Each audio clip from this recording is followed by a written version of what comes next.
going to Guangzhou now? Oh, very excited.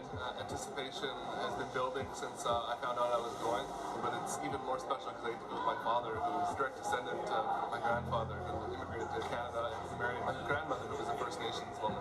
So to share that with him is going to be something I'll always cherish.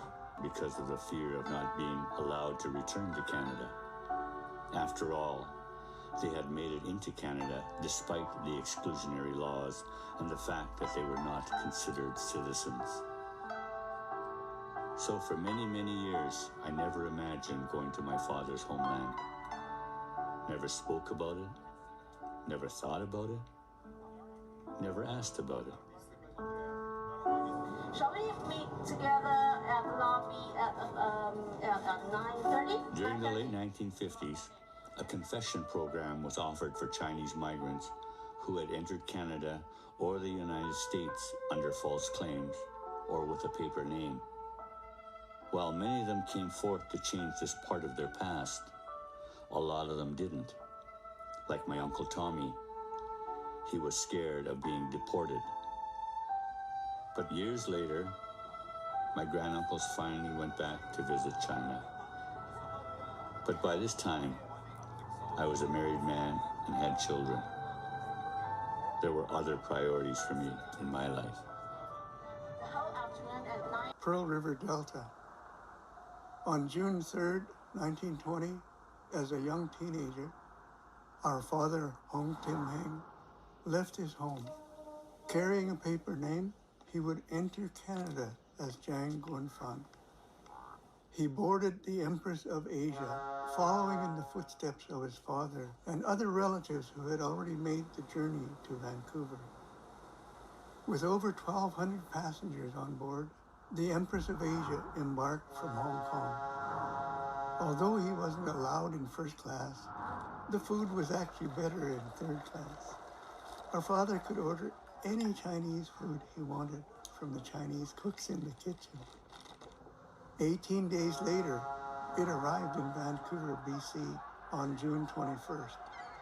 Once in Vancouver, our father was likely picked up by our grandfather and brought to the Musqueam Reserve, where his new life would begin.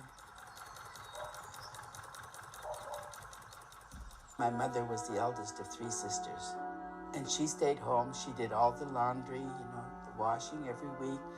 People thought she was the youngest. Usually the oldest gets married and leaves the family. So her 2 sisters had already left, and she was the only one left at home.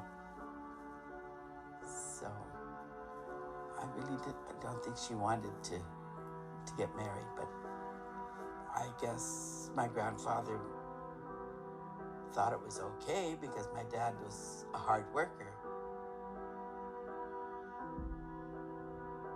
In these bunkhouses, they were good to our family, they were good to us because we were the tenants of their land. Everybody helped each other.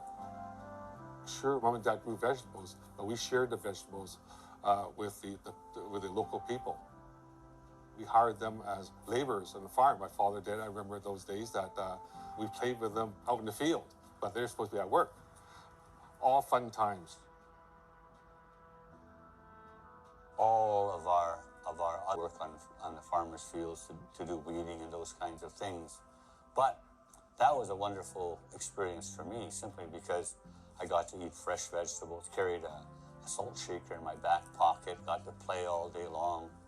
And in the evenings, I would hear the Chinese cook ring a gong, a bell, telling everybody dinner was ready. And they would all rush back to the farmhouse and wash up, and then we would sit down and enjoy a wonderful meal. And I would sit there and being accepted as one of them. I'm going, but deep down, I still wasn't convinced. Over many years, the fears of my granduncles and uncles had been ingrained in me. I also didn't know if I would be accepted by my family in China. How would we communicate? Would it be a hollow experience? Then, my sisters-in-law got excited, and they got my brothers excited, and they all signed up to go. I think it was close to the 11th hour. They said, "Are you coming?" At the last second, I said I would go. And at the very last second, I asked my son Wade to come because I wanted one of my children to share the experience with me. Was the last full 100% speaking Hunkaminam speaker of our community. Within our culture, which was an oral history culture, it was important to know who your bloodlines were.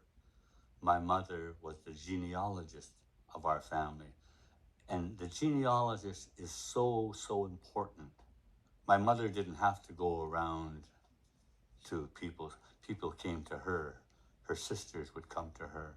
Her brother would come to her, and other members of the community if they needed to know a word that was forgotten, the name of an animal or whatever.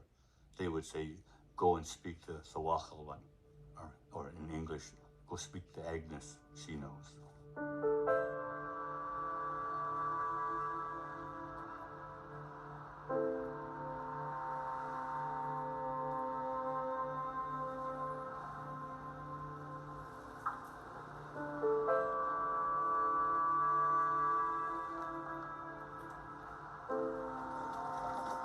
She never complained about it. When I was 15, I guess I helped my dad load the truck up at night.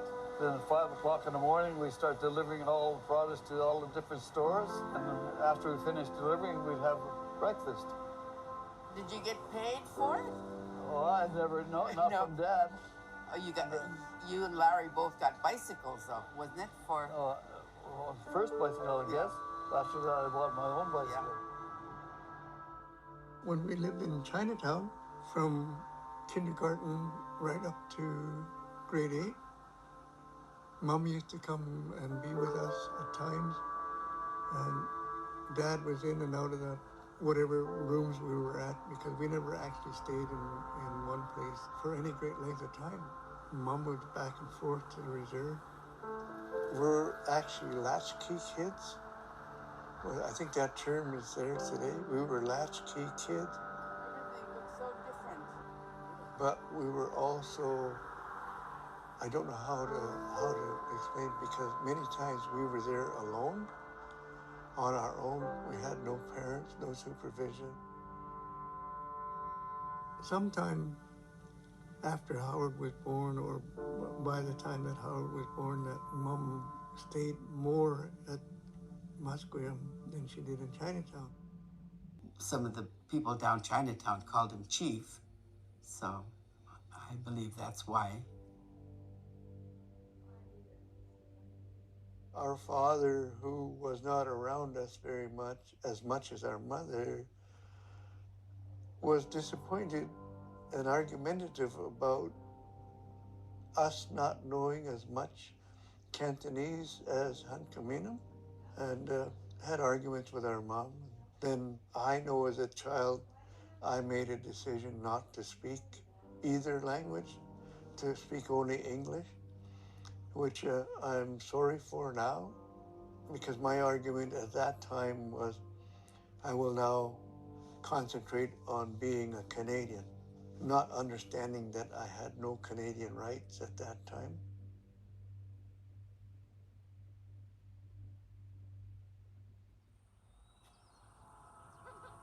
Under the Indian Act, the federal government of Canada decrees whether or not you're an Indian or Aboriginal person by their definition.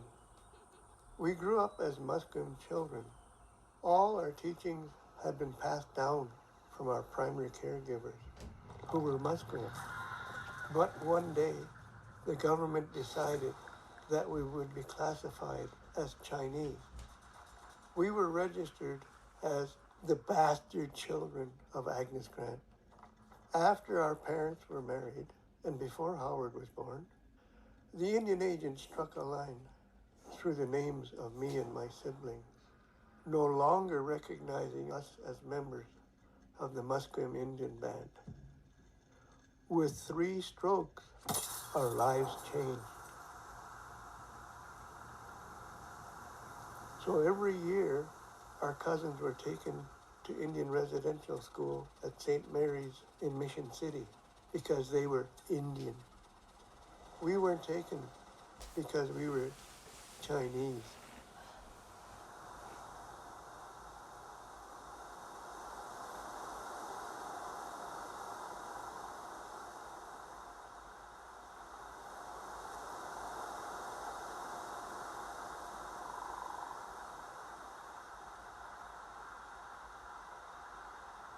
How deep it goes.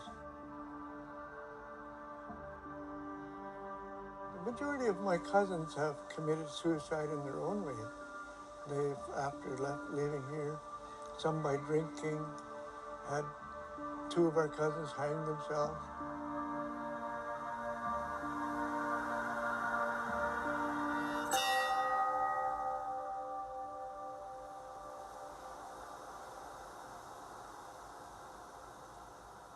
Many young people today carry the intergenerational trauma that's transferred from grandparent generation to parent generation to children generation. That is the legacy of all of those acts of denial that Canada had created and carried forward to today. First name, try it. I want to try it. Okay, you're there. Wait, what are we having? A snake. Try it.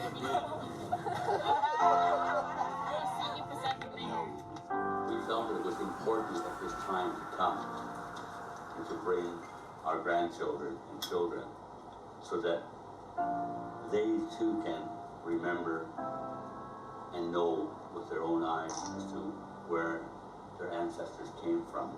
My mother's people, the Aboriginal people, embraced the first wave of the Chinese community, the Cantonese people, Dongsan in particular. Just ruined everything, or made it very challenging and difficult. And every relationship, you always have challenges early in life. You know, I don't think there's any marriage that is perfect 100%.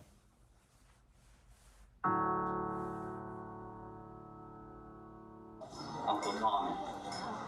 And for the family here today to show us where our family lived, where my father, our father lived, is so touching. 我哋整個家族咧，就今日好多謝你哋都，你哋咁遠翻就從加拿大翻到嚟探我哋，好開心。你好開心係。我哋真係好開心。好嘅。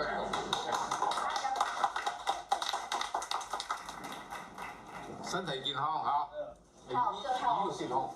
醫療先好。